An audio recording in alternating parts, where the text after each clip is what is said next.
Welcome to, I believe, the second ABL State of the Union that I've done.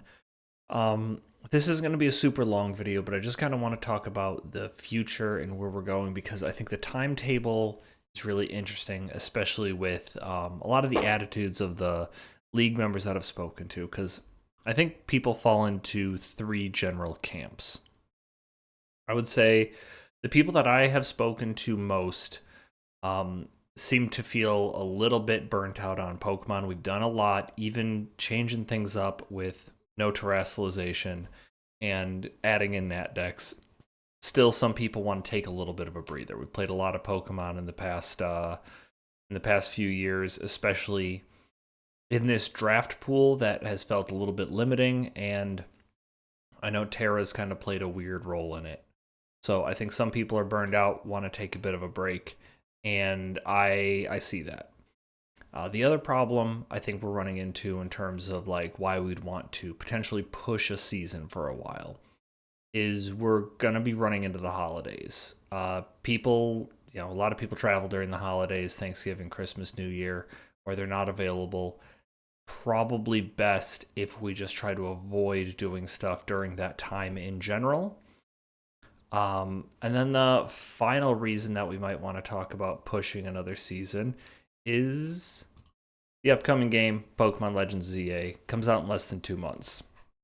Now, I don't think this by itself is going to really affect anything that we do.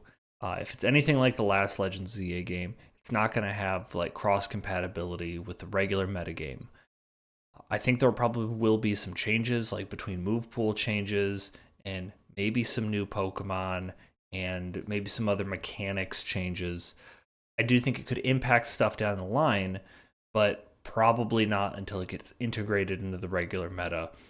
And this next thing is the reason that I think that sparks this. Oh, I guess I should finish talking about what the three groups of people are. One, people who are burnt out. Two, people who can't get enough Pokemon, ready to play more. Will play all day, rain, snow, tidal wave, whatever. And the third group are people who will play just because it's available, but also if it wasn't around, they wouldn't care. I do feel like the general vibe of the league is there's probably not a bunch of really passionate people right now between the people who sat out and also the people who even played in the Iron Sheik tournament. You could tell that people kind of got fed up with it pretty quickly. So we'll talk about some options here in a little bit. But the reason I think ZA might actually affect us sooner rather than later is because of this, Pokemon Champions. So what a lot of people are saying, and based on a lot of the information available, it seems like this is probably going to be the Pokemon Company's answer to Showdown. This is going to be a simulator with a lot of customization in terms of stats and abilities. And that by itself, whatever. Maybe we would play on there, maybe we wouldn't. That's not important. But I think even if we stick to Showdown, the biggest change here is this gray box right here. The World Championships in 2026 for VGC are going to be on Pokemon Home. Now, the reason I think that is important is because the game's launching with apparently 350 Pokemon, I think I saw somewhere.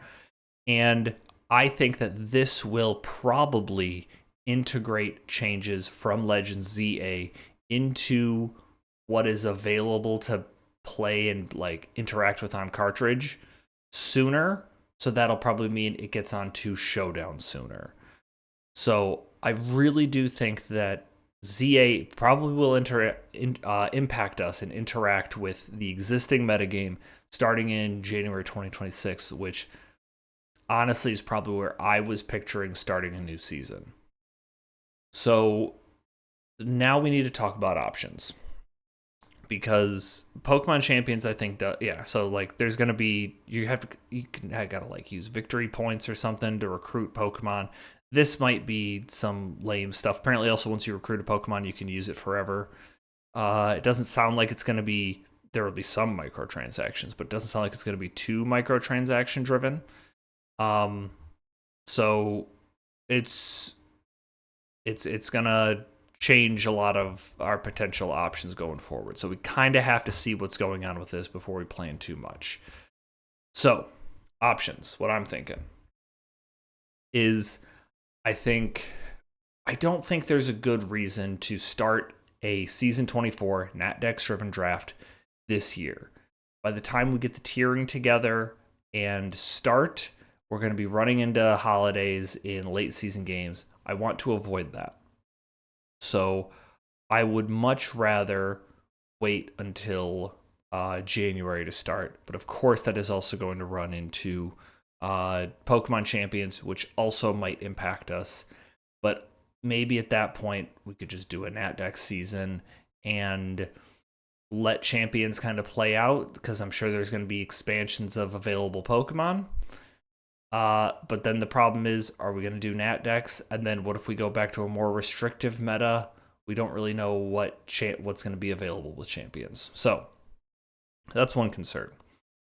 The other option that I like, and I do think might help us in the future, is another off-season event. And I don't want this to be something that is kind of just we fuck around with and it doesn't really do anything to like further the league. I think we can have a fun off-season event, but also gives us options of things to do in the future.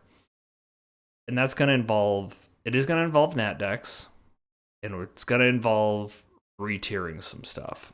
So what I'm proposing, and I just want people's feedback, or if they have other ideas, that'd be great. But here's what I'm mentally working with right now. This is a draft league example board set out by Smogon. In this, I believe this is no terrestrialization, and obviously megas are available. I believe this is Nat Dex. They probably have some other rules worked into this. But this is kind of a good starting point for us.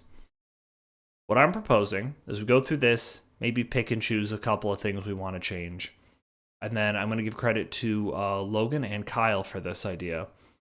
Maybe we just do a double elimination tournament. We draft, go into a double elimination tournament, and that can be the off-season thing. It'll only be a few games, only be a few weeks, probably maximum 4 weeks, and that's assuming that you go all the way to the championship. So probably less, but you can get the fun draft out of it. You can start playing with some new Pokemon, and I think that will be a fun way to learn about how these Pokemon interact with these point values and give us a little taste and hold us over until our next full big season.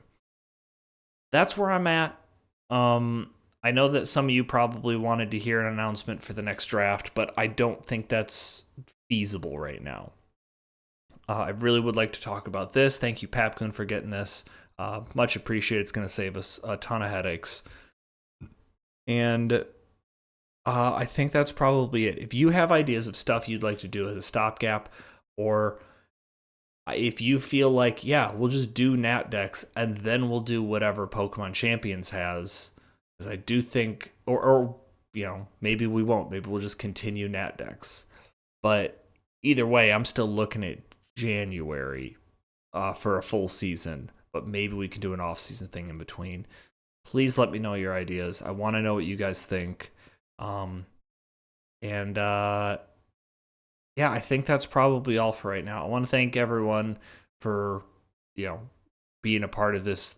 Honestly, it's small and it feels weird to use the term community, but I want to thank everyone for being a part of it and contributing in their own way. And we've been doing this for over 10 years, and I just appreciate everybody making this a lot of fun. So thank you all, and I'll see you, I don't know when. Goodbye.